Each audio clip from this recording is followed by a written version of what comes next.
ప్రపంచ క్రైస్తవ చరిత్రను ఉజ్జీవింపచేసిన మహనీయుడైనటువంటి జాన్ వెస్లీ గారు ఒక మెథడిస్ట్ సంఘ స్థాపకుడు. ఆయన గొప్ప ప్రసంగికుడు, గొప్ప ప్రార్థనాపరుడు అని కూడా మనం చెప్పుకోవచ్చు. అంత మాత్రమే కాదు, ఆయన ఇంగ్లాండ్ దేశంలో 1703వ సంవత్సరంలో జన్మించాడు. 1791 సంవత్సరంలో మరణించాడు. అతను జీవించిన ఈ కాలం అంతా కూడా సువార్త ప్రకటించడానికి, దేవుని సేవించడానికి, దేవుని స్తుతించడానికి, ఆయన యొక్క సేవలో అహర్నిశలు శ్రమించిన వ్యక్తి జాన్ వెస్లీ గారు. ఈ కాలంలో ఉన్నట్టుగా వాహనాలు కానీ, సదుపాయాలు కానీ, సౌకర్యాలు కానీ ఆ రోజుల్లో అసలు ఏమీ లేవు. అయినప్పటికీ ఈ యొక్క జాన్ వెస్లీ గారు సువార్త ప్రకటించడానికి గుర్రం మీద 2,50,000 మైళ్ళ దూరం ప్రయాణించి అలు పెరగకుండా తన ప్రసంగాలతో వేలాది మంది ప్రజలను తను ఉజ్జీవింపచేసి ప్రభు వైపు నడిపించాడు.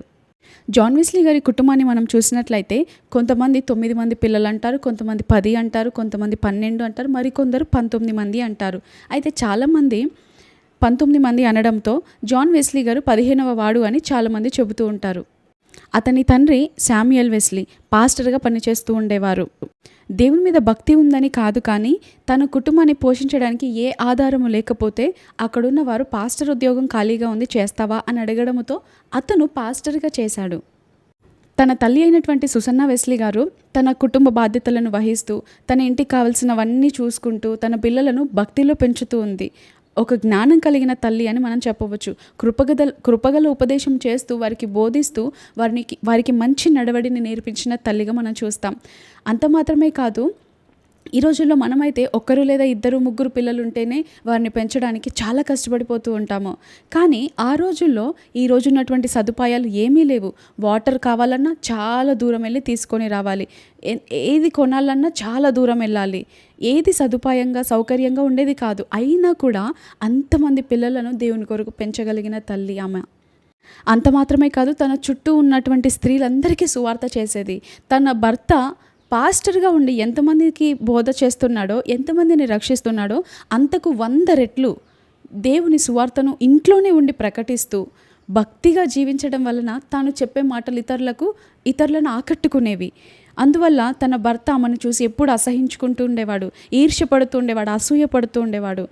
ఆమె తన భర్త కంటే కూడా గొప్ప ప్రసంగికురాలిగా ఉంది. ఎవరైనా చూస్తే ఇది ఇల్లా లేకపోతే సంగమా అని అనుకునే అంతగా దేవుడు ఆమె చేస్తున్న పనిని వర్ధిల్లింపచేశాడు. తన పిల్లల్ని భక్తిలో పెంచుకోవడమే కాదు, తను భక్తిగా ఉండడమే కాదు, తన చుట్టుపక్కల ఉన్న వారికి కూడా భక్తి నేర్పించిన స్త్రీ ఆమె. ఆమె దినమంతా ప్రయాసపడిన, పనులు చేసిన, అలసిపోయిన స్థితిలో ఉన్నా కూడా రాత్రి వచ్చేసరికి తన బిడ్డలందరి నిమిత్తం ప్రార్థన చేస్తూ ఉండేది. తన ప్రతి ఒక్క బిడ్డ మీద రాత్రి పడుకున్నాక చేతులుంచి వారికి నూనె అప్లై చేసి, వీరు గొప్ప సేవకుల వారి అని వారందరి కొరకు ప్రార్థన చేసేది. ప్రార్థించే తల్లిదండ్రులు కలిగి ఉండడం నిజంగా గొప్ప ధన్యత. తల్లిదండ్రుల ప్రార్థన బిడ్డలకి దీవెన తీసుకొస్తుంది. తల్లిదండ్రుల ప్రార్థన బిడ్డల యొక్క భవిష్యత్తును నిర్మిస్తుంది. ఈ రీతిగా చేసిన ప్రార్థన ఫలితమే జాన్ వెస్లీ గారు.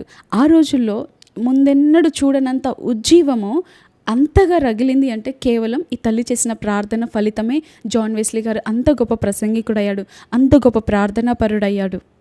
అయితే ఒకరోజు ఏం జరిగింది అంటే, వేదాంత కళాశాల ప్రొఫెసర్ తన విద్యార్థులందరిని ఒకసారి ఇంగ్లాండ్లోని జాన్ వెస్లీ ఇంటికి తీసుకొని వెళ్ళాడు.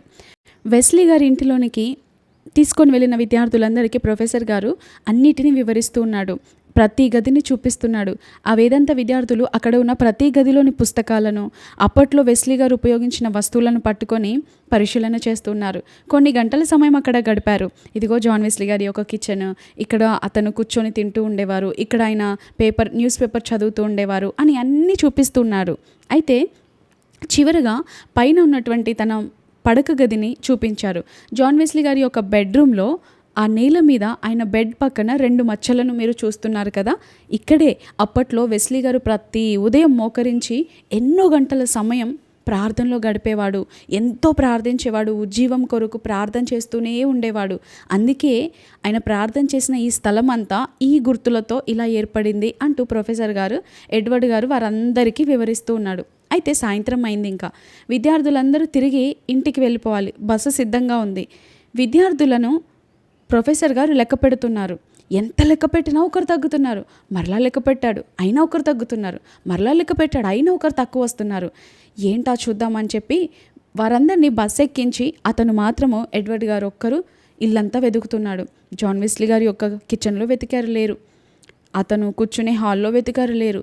సరే పైకి వెళ్ళి చూద్దామని పైకి వెళ్ళి చూస్తే ఏ పడక గది పక్కన ఆ 2 నల్ల మచ్చలు మిగిలి ఉన్నాయో ఆ గుర్తుల స్థానంలో ఈ యొక్క విద్యార్థి తన మోకాలను ఆ స్థలంలో పెట్టి కన్నీటితో, ప్రభువా మళ్ళీ చేయవా, మరలా చేయవా ప్రభువా, lord do it again Lord, Lord do it again Lord అని ఏడుస్తూ ఉన్నాడు. నీ ఉజ్జీవ జ్వాలలను మరొకసారి ప్రజల మీదకి పంపయ్యా, మరొకసారి మా దేశాన్ని ఉజ్జీవింపచేయ్యా, పరిశుద్ధాత్ముడా నీ ఆత్మతో మమ్మల్ని ఉజ్జీవింపచేయ్యా, అప్పుడు చేసిన నీవు మరలా ఒక్కసారి చేయవా, lord do it again Lord, Lord do it again Lord అని ఆ చిన్న బాలుడు, విద్యార్థి అయినటువంటి ఆ బాలుడు ఏడుస్తూ ఉన్నాడు. అయితే దేవుడు ఆ ప్రార్థన విన్నాడు. ఎన్నో సంవత్సరాలు గడిచాయి, వెంటనే జరగలేదు, వెంటనే అతని ప్రార్థనకు జవాబు రాలేదు. మన పిల్లలు కూడా, చిన్న పిల్లలు వచ్చి మన దగ్గరికి కారు కొని అంటే టాయ్ కారు కొనిస్తామే తప్ప మంచి ఉన్నతమైన బెంజ్ కారు, లగ్జరీ కారు మనం కొనిస్తామా? మన దగ్గర సామర్థ్యం ఉన్నా కూడా కొనివ్వము. కారణం ఏంటి? వారికి ఒక వయసు రావాలి, అందుకోసం మనం వెయిట్ చేస్తాం కదా. దేవుడు కూడా అలాగే వెయిట్ చేశాడు. ఈ బాబు విద్యార్థిగా ఉంటున్నప్పుడే Lord do it again Lord, Lord do it again Lord అని ఏడుస్తూ ఉన్నాడు. కానీ దేవుడు వెంటనే జరిగించలేదు.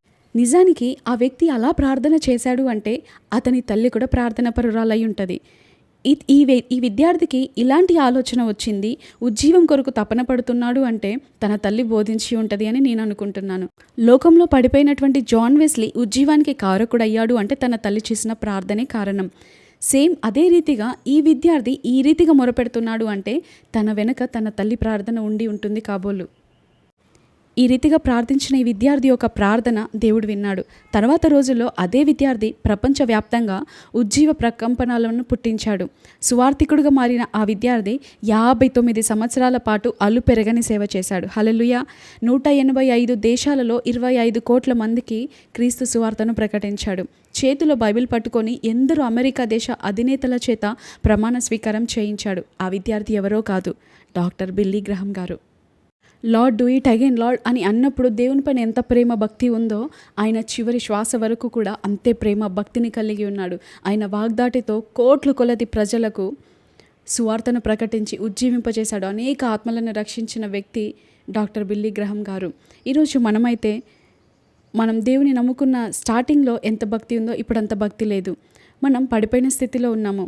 మరి మనమేమని అడుగుతున్నాం? మనం పడిపోయిన స్థితిలో ఉన్నా కూడా, సమస్యలో చిక్కుకొని ఉన్నా కూడా ఈ సమస్యల నుండి బయటికి తీసుకురా, ఈ కార్యం జరిగించు, ఇలా చేయి, అలా చేయి, ఇదివ్వు అదివ్వు అని అడుగుతున్నామే తప్ప lord do it again lord, నేను ఏ ఆత్మనైతే కోల్పోయానో, ఎంతటి నీపై ప్రేమను కోల్పోయానో, ఎటువంటి ఆసక్తిని నేను కోల్పోయానో, Lord do it again Lord, నన్ను ఉజ్జీవింపచేయ్యా అని ఎప్పుడైనా అడిగారా? అయితే ఆలస్యం ఏమీ అవ్వలేదు. దేవుని ఈరోజు అడగండి. ఒకప్పుడు దేవుని అనేక ప్రత్యక్షతలను పొందుకున్న మీరు, దేవునితో లోతైన సహవాసం కలిగిన మీరు, దేవుడిచ్చిన మర్మాలను పొందుకున్న మీరు, దేవుని స్వరం విన్న మీరు, దేవుడి దర్శనాలను పొందుకున్న మీరు, దేవునితో లోతైన అనుభవంను కలిగి ఉండిన మీరు, ఎంతో ఆసక్తితో ప్రార్థించిన మీరు, ఎంతో ఆసక్తితో వాక్యాన్ని ధ్యానించిన మీరు, సంఘంలో ఏదైనా కూడిక అంటే మొదటగా ఉండేవారు మీరు, ఇప్పుడు వెనకబడిపోయారా? అయినా ఆలస్యమేమీ అవ్వలేదు. దేవుని ఒక్క మాట అడగండి. Lord do it again Lord, నన్ను ఉజ్జీవింపచేయ్యా. నా కుటుంబంలో ఈ సమస్యలు ఉండడానికి కారణం నా ప్రార్థనలేమియే. నా కుటుంబం ఈ రీతిగా సతమతం అయిపోతుంది, సఫర్ అవుతుంది అంటే నా ప్రార్థనహీనత వలననే. నేను ప్రార్థించేదానిగా ఉంటే నా బిడ్డలు ప్రార్థించేవారిగా ఉంటారు. మన పేరెంట్స్గా ప్రార్థించేవారంగా ఉంటే మన బిడ్డలు కూడా ప్రార్థించేవారిగా ఉంటారు. మన చుట్టుపక్కల వారికి కూడా మనం మాదిరిగా ఉండగలుగుతాం. మంచి బిడ్డలను మనం మన భావి తరానికి ఇవ్వగలుగుతాం. మనమే ప్రార్థించకపోతే మన బిడ్డలు ఏ రీతిగా ప్రార్థిస్తారు? మాటలు చెప్పడం సులభము, కానీ ప్రవర్తించడం చాలా కష్టం. కానీ పిల్లలు గ్రహించేది మనం ఎంత చెబుతున్నాం అన్నది కాదు, కానీ వారు మనం ఏ రీతిగా ప్రవర్తిస్తున్నామో దానిని మాదిరిగా తీసుకుంటారు. సూసన్న వెస్లీ గారు ప్రార్థించే తల్లి కాబట్టి జాన్ వెస్లీ గారు కూడా ప్రార్థించేవాడిగా మారాడు. బిల్లీ గ్రహం గారు అంతగా చిన్నతనంలోని విద్యార్థిగా ఉంటున్నప్పుడు ప్రార్థన ఆ రీతిగా చేయగలిగాడు అంటే తన తల్లిదండ్రులు ఇద్దరు కూడా ప్రార్థించేవారు. అందుకే ఈరోజు మనం ప్రార్థించే తల్లిదండ్రులుగా ఉన్నట్లయితే మన బిడ్డలకి మనం ఆశీర్వాదకరంగా ఉంటాం, మన కుటుంబానికి ఆశీర్వాదకరంగా ఉంటాం, మన దేశానికి దీవెనకరంగా ఉంటాం.